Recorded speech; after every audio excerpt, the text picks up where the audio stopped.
Wellfield's always not been the best field, but that's where a lot of the coaches, we came in, we did a lot of work to the field. They were out there, making sure stuff was level, trying to get it to be a high school field.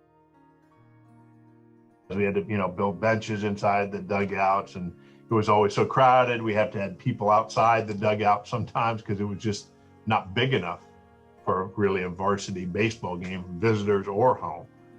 Despite the shortcomings of Wellfield Park, the Venice baseball team was coming off a successful 1998 season. As Craig Faulkner began his first year as head coach, he was working to put his vision for the program in place. 1999 is when I started, and I remember it like it was yesterday. We had a meeting in the old auditorium for the Booster Club. It was the first meeting. We're all sitting there, and Craig gets up and he does this vision of this stadium and signs on the outfield walls and dugouts and we're playing at the Wellfield. That's where we're playing, and we all kind of looked at each other, and I think I said to Brendan, I said, he's gone over the edge. He's just lost it. But what a vision it was, and he's the visionary. He's like a bulldog, and he basically has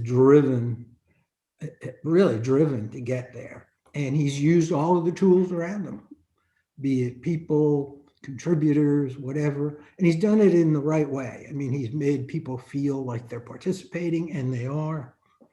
And it's a great community effort. I believe, and I really believe this, it's very difficult to do what he did other than in a community like Venice, a small community where kind of everybody knows everybody, and it's a friendly community, and it's a pitch in, pay it forward kind of community. Somebody has a problem, everybody's writing checks. So I remember that meeting, and we began he wanted to start the Booster Club, and there were 10 of us up there. And, everybody wrote a check, and we started with our first 10 grand.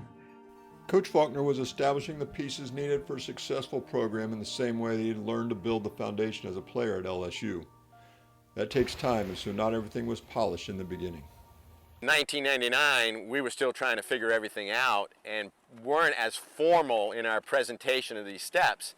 And then you have some teams that are highly motivated and more mature. They don't need steps, or they don't think they do, although it is still a real badge of pride for them when they come back for reunions and they come back for championship ceremonies.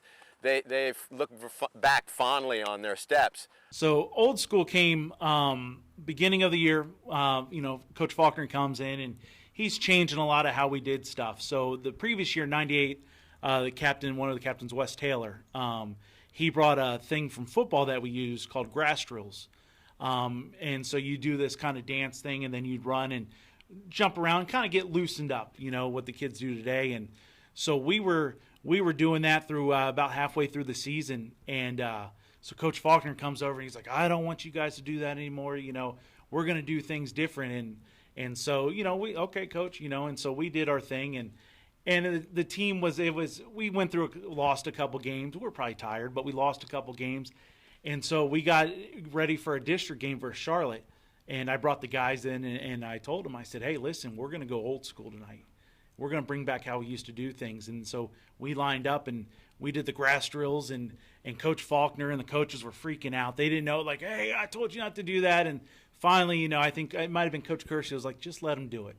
And we kept it going on from there. And that's kind of, we went back to the old ways of playing ball. We took what Faulkner brought to us, but we went to how we used to loosen up and be goofy on the field and take care of business. That's how we did it. So that's the old school.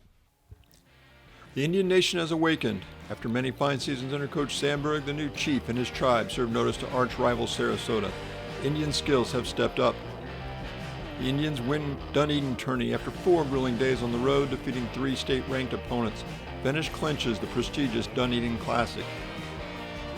In the regional finals in front of a hostile road crowd, the Old School Indians defeated number 2 nationally ranked Dunedin for the second time in one season, advancing to the state Final Four.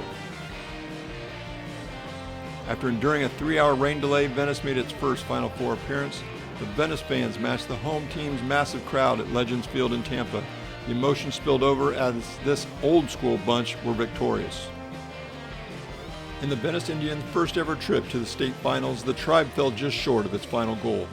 But it was apparent that these Old School Indians had established a firm foundation for a future program of excellence.